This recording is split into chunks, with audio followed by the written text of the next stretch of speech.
about wrong or right, black or white, left or right, or who the hell anyone's going home with tonight.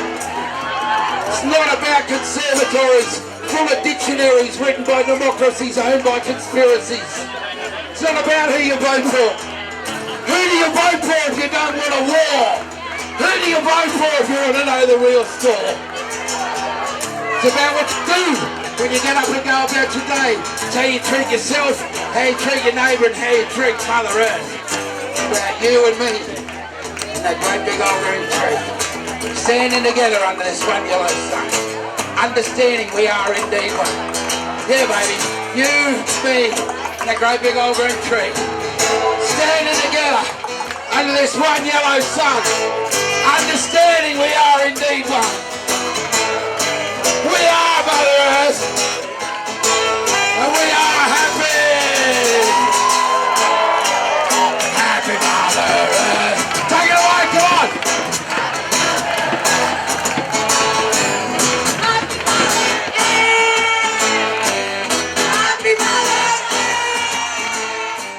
They seem to be apt to sing songs about the freedom that runs in our blood in the context of the First Nations people all over the world that kept this place in touch for us for so long. And the second song was A Happy Mother Earth, which is the understanding that we're all connected, we're all Mother Earth. It's not something else, it's something we are, you, me and that great big old green tree standing together under this one yellow sun, understanding we are indeed one. That's what it's about. We come together and do that, everything will be alright.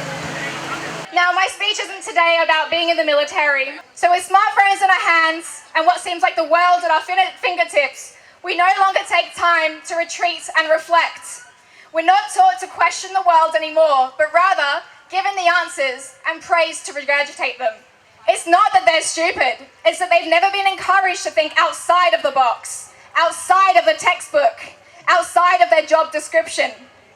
Even in university, we're taught not to think autonomously, but we're taught and given questions to answer with information that's been pre-approved.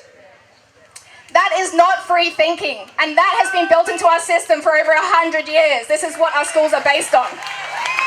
They give you the answers, they give you the pre-approved resources, and you're not allowed to question any of it, even if it makes zero sense. Logic can be met with logic, while illogic cannot. It confuses those who think straight. The big lie and repeated nonsense on the news have more of an emotional appeal than logic and reason. While the people in our society are searching for a reasonable counter-argument to the first lie, they're immediately assaulted with another, and then another, and another. We need to start finding different ways to deliver education to our youth, to our people, and it's not just about this mandate, it's for the future. Do we want this to come back? No! Do we want to be a free society? Yes! But it's really just about one thing, listening to one another. Have a conversation, ask them questions, treat their answers seriously, and then you can open their Overton window. Before we head off now on our Freedom March, I'd like to leave you with something from the psychologist Carl Jung. For those of us who wish to return sanity to an insane world, the first step is to bring order into our own minds and to live in a way that provides inspirations for others to follow. So as we march today for freedom, for our family, friends, and our future, remember we are also marching for those who don't quite see it yet, those that are still searching and those that are lost. We can be their beacon of light and show them a parallel world where love, freedom, and community thrive. Then let's do everything in our power to display those traits and words in our actions as we march today. You might get some people laughing and jeering on the sidelines, but instead of jeering back, just tell them that you love them. Tell them this is for them. It's very hard for someone to hate you when you only preach love.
There's no person on this planet that can force a pregnant lady to have something that threatens her child. Two greatest commentators on human rights in world history, I think, the great jurist in America, Oliver Wendell Holmes. And he said, your right to swing your arm stops at my nose. In this case, your right to swing your needle stops at my arm. Thomas Jefferson said, men are born free and equal. Free, free, free and equal. Well, not if you're the dictator of Queensland, you don't believe in equality, that is for certain. And you have a right to life, liberty and the pursuit of happiness. Well, you have the right to choose what life means. And there's very serious evidence out there that your chances of being in ill health for the rest of your life, or in fact dying, and I'll conclude on that note. One of my closest mates, captain of my football team in Cloncurry for about 10 years, he got the jab, he was rushed to intensive care immediately and he was on life support. So God bless you all for standing up. And look, we are Australians. We are Australians. We are Australians. But we don't have a Bill of Rights in Australia. What do you think about that? It's supposed to be embedded in the common law. And the High Court has said again and again our Bill of Rights are embedded in the common law. You look at a day like this, they're completely ignoring the people, overriding their rights to their own bodies. I mean, this is wrong. Manus, you can't take the man corpus. There's a saying from the Magna Carta, which is you can't have the body without due process of law. That's what we got here. They're taking the body without any right of the people to participate. As far as the federal government goes, it hasn't met this year. I mean, there's only been 40 people turning up. I am 100% against mandatory vaccination. And I really believe that this is the lowest point we've ever seen in Queensland history. It is a segregation policy, and that is the question without notice I put to the Premier, who failed to answer that question because she was worried about answering that question. And the unfortunate thing about it is this policy is all about banishing the unvaccinated to almost every facet of life. I've never heard anything like that before. I've never heard anything so low before. But just to let you know, Bob Catter and I, we called a press conference on the Tablelands, and we got 6 businesses to come along to show that they're not anti-vaxxers, that they are being vaccinated, but they're concerned about this current mandate, the effects it'll have on them, losing their valued employees. And so we invited 6 along, 600 turned up.